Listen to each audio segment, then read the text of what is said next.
Hey, what's up guys, Auto Fanatics. So today's review video is going to be on a Nissan GTR T-spec. I believe this is either a 21 or a 22 model in the twilight purple. It's a little hard to see, it's a little overcast. So the paint is a color shifting paint that looks black, dark green, and it has purple highlights. It's really, really cool. And I'll just show you some of the features of the car. I mean, listen, the GTR has been out for a really long time, since 2009. But this car is still relevant and this car is still incredible. And I'll talk more about it when we go on a drive video. So the T-spec we have wider fenders up front. We have these gold forged wheels made by Rays. We also have carbon ceramic brakes. We have a really nice skirt aero kit. There's just some really cool features on this car. More of like a trim package. Now, this car, the 21-22, was supposed to be the final edition, but now they squeezed out a few more for 23 and 24. I think 24 is going to be the last rendition of the R35 Nissan GTR. But this is an all-wheel drive, 3.8 liter bi-turbo V6 with a Borg-Warner 6-speed dual clutch, and it is fucking incredible.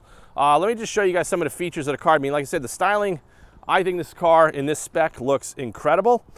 To be honest with you, if I could trade my Alfa Romeo, I would trade it up right now for one of these. That's how damn good and exhilarating this car is to drive. So we'll just look at some of the features. You kind of see some of the paint. All right, see right there? We got some black metallic and we got some green metallic. And so it's really, really cool how they did this car. And it's got a green Alcantara and leather interior.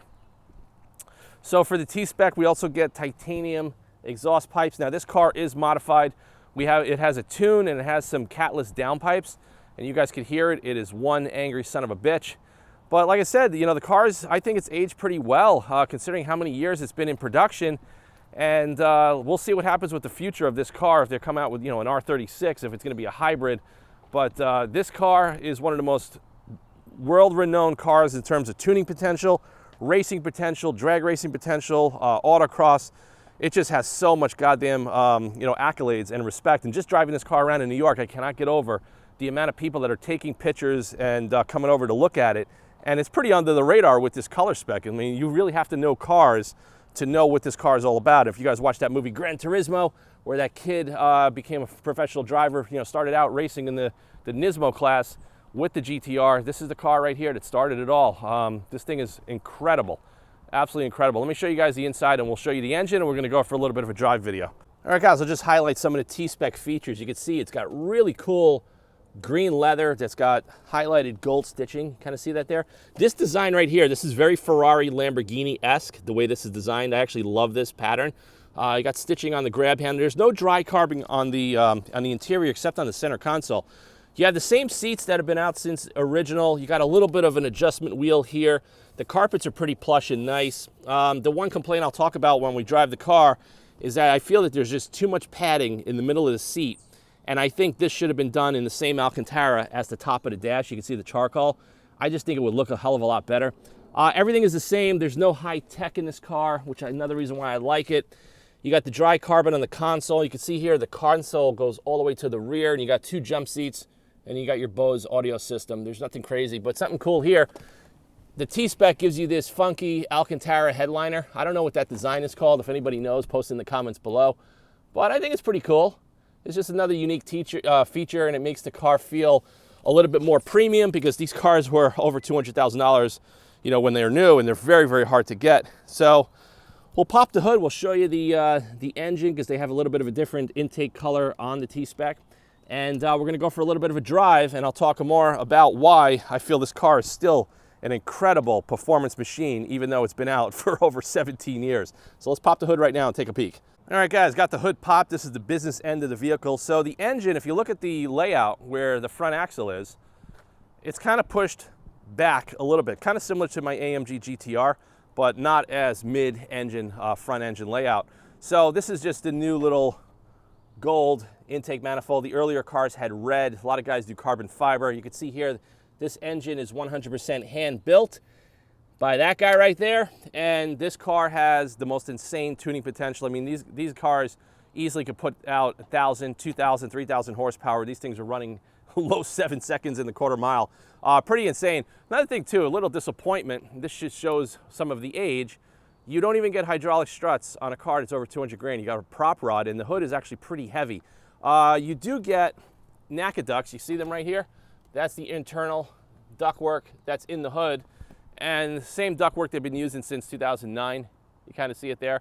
Still a nice looking car. Also, the roof is carbon fiber, but it's not exposed. Now, the rear wing has a really nice matte carbon finish. I actually love the matte carbon. I'm kind of getting tired of glossy carbon on cars, and I really like this a lot. But I also think they should have probably did a little bit more carbon, but probably the aftermarket could take care of that. You got your titanium exhaust finishers, and other than that, the car is pretty much the same. It doesn't have fold-down seats. It doesn't have a huge trunk, but let me pop the trunk. Pop the trunk here. I mean, we got a car cover, got a whole bunch of junk in there just because I'm shooting this video. It's got a decent sized trunk, probably the trunk actually dimensionally reminds me of like a 5th and 6th gen Camaro, except it's probably a little bit easier to get in. Nothing crazy, but you don't get the fold down seats. You can see here, I think you get a little bit of maybe a pass-through, I don't even know, but I'm not messing with that now. It's not really the reason why you buy this car. It's for practicality. You buy it for performance, and you buy it for the thrill you get every time you get in it. So we're gonna strap the camera in. I'm probably gonna do maybe a POV and maybe an in-car footage. I'll maybe get the camera over to the other side. I haven't decided yet, but I want you guys to get a good visual of the acceleration, the sound, the vibrations and feel that this car puts out.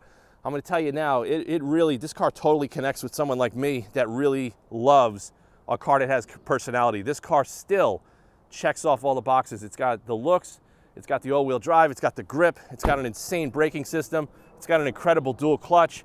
Everything about this car just works, but they're hard to get, they're rare, and they're not freaking cheap. So let's get the camera strapped in, we'll go for a little bit of a drive, and we'll take the GTR T-spec for a little bit of a blast. All right, guys, let's go for a little bit of a drive. We're gonna put all the buttons in R mode. Transmission's in manual.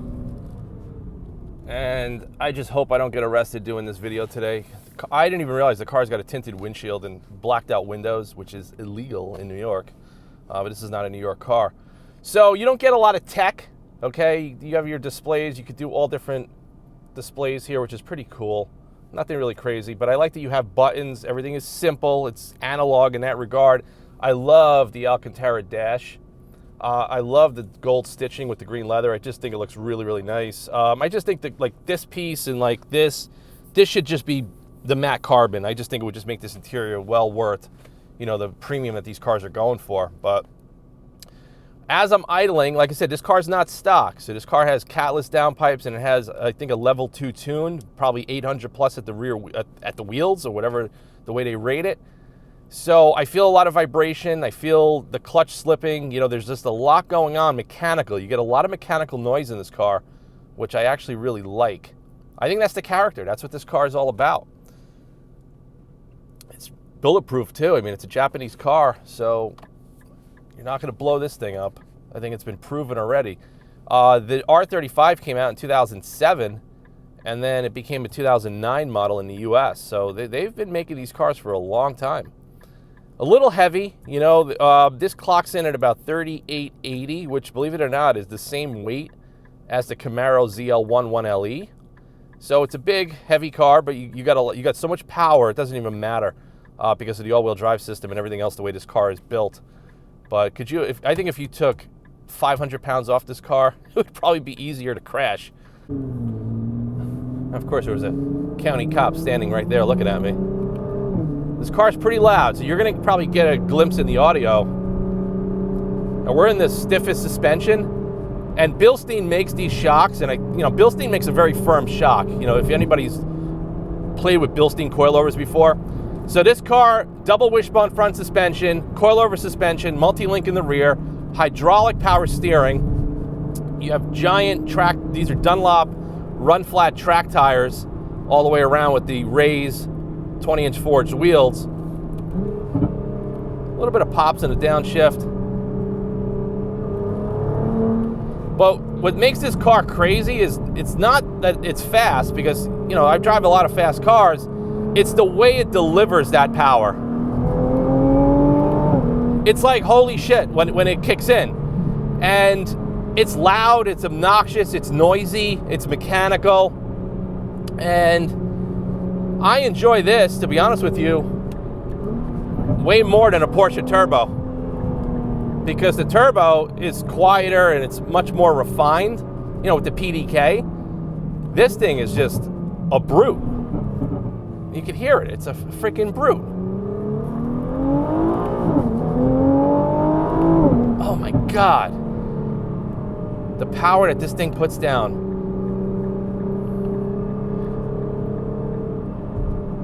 One thing I noticed, when you cancel the turn signals, it'll blip for a couple of seconds more. It's a little glitch that I figured out on this car so far.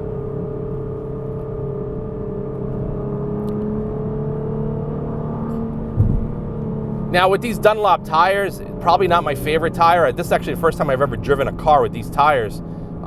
It pulls a lot. Similar to like a Cup 2, it could be the alignment.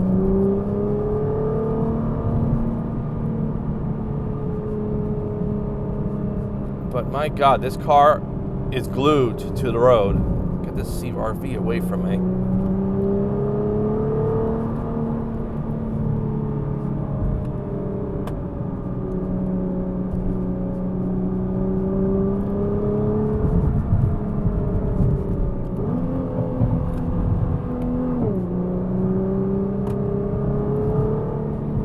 I mean, you definitely can feel the weight. It's not light, but my God, this thing's a fun car. This is definitely a fun car. I think the suspension dampening is amazing. Oh my God. There's just no room to push this thing. Oh my God, this engine is freaking incredible. Look at this corkscrew right here. I mean, this car is just glued to the road. Unbelievable. Unbelievable. Look, the sign says slow down. It already knows that I'm going 3 times the speed limit probably.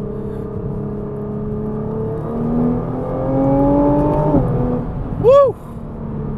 Holy shit. You know, the way, like I said, the way this car builds the power, it's so quick and so intense that this feels way faster than a GT500 Shelby.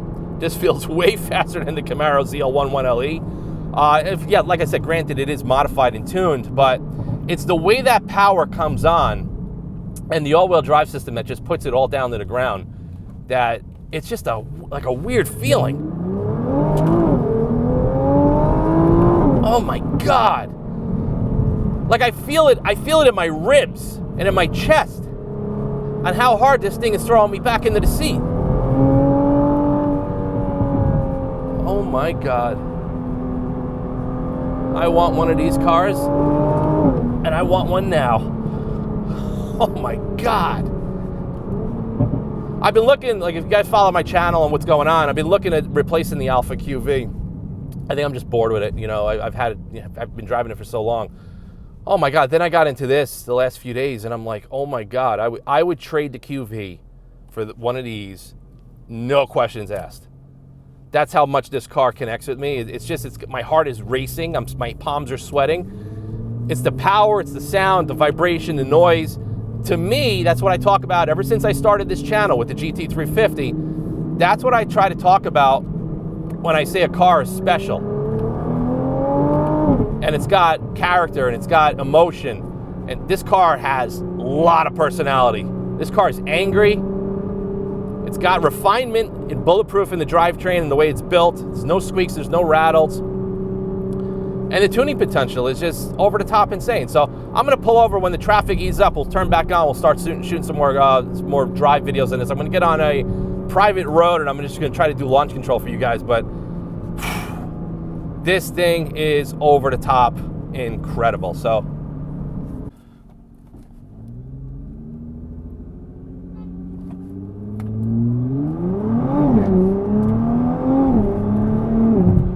oh my God. This is automatic. I'm not shifting it. Holy shit. Oh my God, this car is so goddamn fast. You need an open road like this. You can't drive this on like local streets. You'll get killed.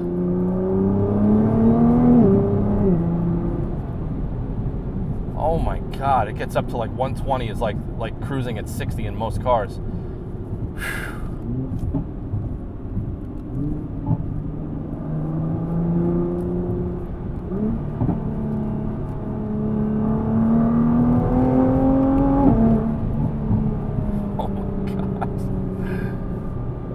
God, look at this road, man. This is the road for the GTR T-spec. Oh, the suspension tuning is so good in this car. The brakes, amazing. Yeah, this car after all these years, this is still a special machine. If you guys are into that type of a car with character, oh my God, is this car special.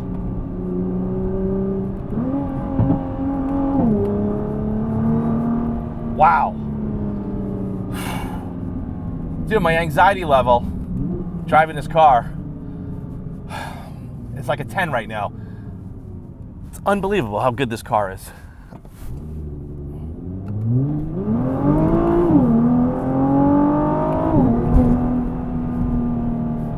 Oh my God.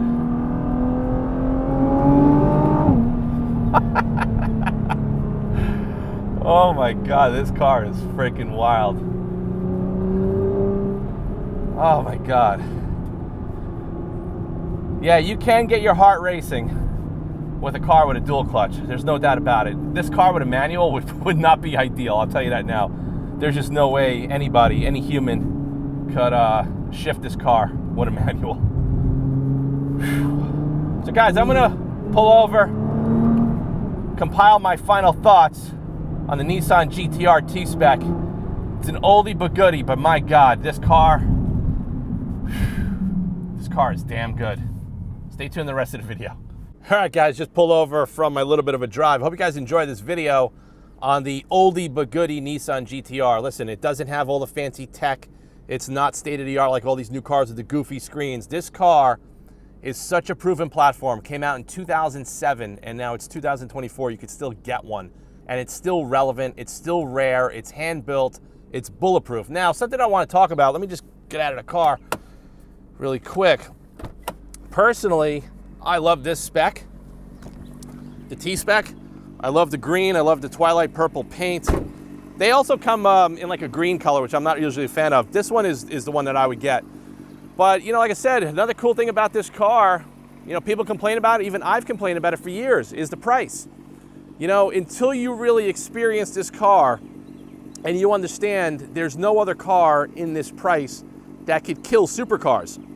Okay, for $150,000 to $225,000, depending on these options and specs you could get. I mean, the Nismo, it's got bigger turbos, a little bit more stuff on the car, but this was the one that I would get. I would get the T-spec, just like this, do the tune, do the downpipes, maybe make it a louder exhaust, and I daily drive this car. Another thing too that I want to bring up is resale value. These things are still going for stupid money. I've seen this morning on eBay 2009 Nissan GTRs without all the special options and carbon ceramics and all of that going for $100,000, or asking price $100,000 with 96,000 miles, okay? Think about that. The supply and demand, these cars are very limited, and they seriously hold their resale value. I cannot believe how strong of a resale value that this car has. Another thing I want to talk about too, which I think is very important, being that the car is expensive, it makes it more exclusive, okay? I really think that if Nissan wanted this car to get in the hands of every young kid that wants to buy a Maxima or an Altima or a 370Z, I can only imagine the amount of young adolescent fatalities that would have been if this car was more accessible. So I actually am starting to understand now why this car is priced where it is, why it's trying to steer away from like a young teenager to get it, and why you have to respect it for what it is. This car will kill you, and it'll kill you fast, and this is not made for an inexperienced driver. It's really, really a work of art and engineering masterpiece. I don't know what's going to happen next, but I'm going to tell you now, if they come out with an R36 version, or a new version of this, guarantee you it's going to have a goofy screen. It's probably going to be a hybrid. It's going to have some sort of EV technology because of the government mandates. So this is the last hurrah, the final rendition of the car that you can hear it squeak, you hear the vibrations, you feel the transmission snap you in the neck. This thing is an analog monster. I cannot believe how much I enjoyed driving this car. I'm going to continue to drive this car. And stay tuned. Go over to my Instagram feed. I'll post some little stories and some more updates on it. And the next video, I'll probably do a wash and talk. We'll talk some more about the Nissan GTR. But overall, this car is incredible. I tell you, it's one of the most impressive cars that I've driven in a very, very long time. The only other car that I've driven in the last couple of years that impressed me this much was my AMG GTR, and what did I do? I bought one immediately. And I actually got my radar. I'm buying one of these right now in the same exact spec. So thanks for watching the YouTube channel. Please like, subscribe, and share. Post your comments below. Let me know what you guys think, if I should pick up a GTR T-spec. But I'm telling you right now, I am absolutely in love with this car, and I'm going to enjoy it for the rest of the day. Stay tuned for more content. I'll see you guys in the next one soon.